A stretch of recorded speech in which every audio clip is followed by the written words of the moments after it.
आगे अखहरी हो हमर यार मनवा तो एक बेर बात कर लगे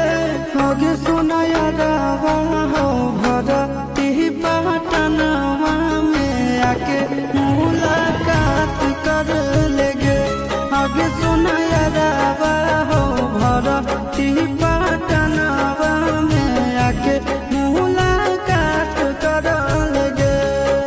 आगे चली जाइबौ छोड़ी के दुनिया विदाई अपने हाथ कर लगे आगे सुनाया रवा हो भर